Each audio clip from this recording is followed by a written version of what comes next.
What did you do, Direct Nation? This is a massive update for Marvel Rivals. They just gave us our first look at gameplay for the Ultron PvE mode, and this is the one fans have been asking for. No PvP, but an actual story mode. And on top of that, we're getting 5 MCU costumes this week, including a first look gameplay trailer from one of the most requested MCU outfits in the entire community, which is a huge win for people that are tired of all the original skins. There is a lot happening in Marvel Rivals this week, so I'll break down everything you need to know without wasting your time. But if the video was trash, leave a dislike. So the Marvel Rivals devs have absolutely taken all the community feedback, because this week's Path to Doomsday update is way different than the last one. Not just the game mode, but the actual skins. They have more than double the amount of MCU costumes during this event compared to the last one, and just dropped some new art for 4 of them, plus for what is for sure a lot of people's favorite, Winter Soldier from Captain America the Winter Soldier. The tack gear, the giant weapon, the death stare, peak 2014 Bucky. His emote even references the scene from the movie where he caught Captain America's shield. Amazing job by the devs. This one is epic rarity. The next 2 come straight out of Spider-Man Brand New Day, which I have early tickets for and can't wait to see.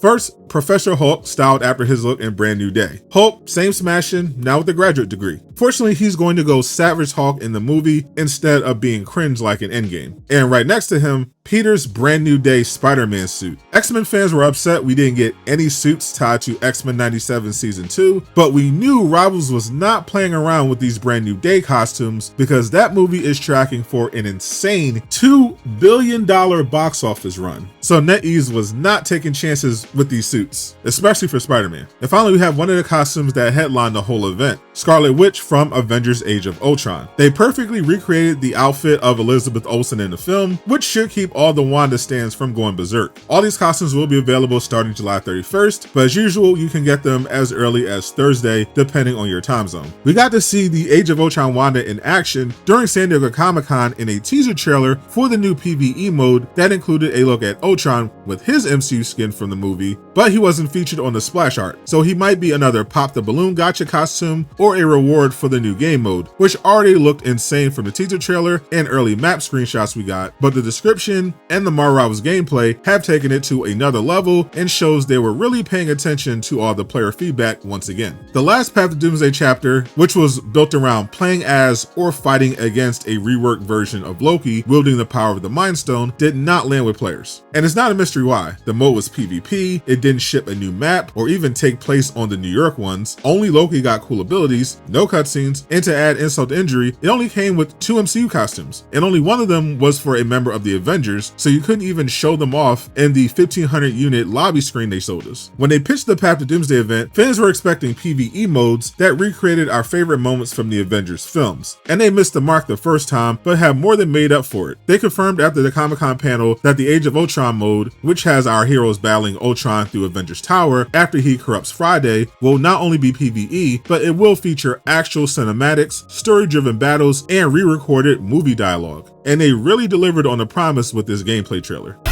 Avengers, assemble! Widow style.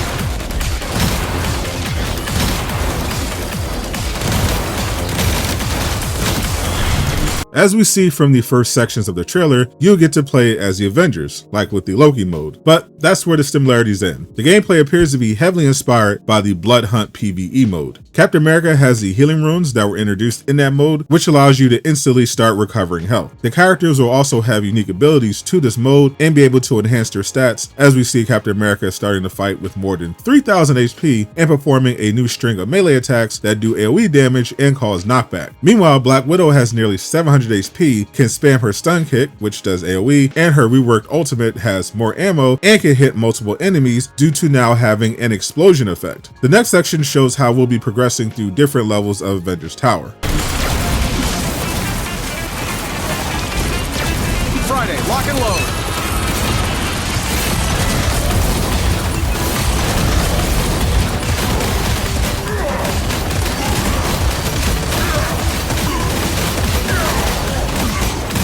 Like Blood Hunt, you'll be fighting waves of Ultron bots while needing to clear an objective, which can be based on unique enemies, like Iron Man using his new rocket ability to melt this large Ultron drone that appears to be tied to the objective of this level. They actually need to give the regular Iron Man's rockets this buff as well, because that looks so cool. Meanwhile, we see Hulk appears to have a new ability or upgrade that basically allows him to stay in his Monster Hulk form forever, as we see the timer on the form can now be increased to an insane 40 seconds and only ticks down when he isn't destroying an Ultron bot. So Hulk mains are definitely going to have a lot of fun in this mode. In this next section though, we see what the team meant when they talked about making this mode feel like the movies through cinematics, battles, and dialogue. This one in particular will have all the Quicksilver fans sitting up in their chairs.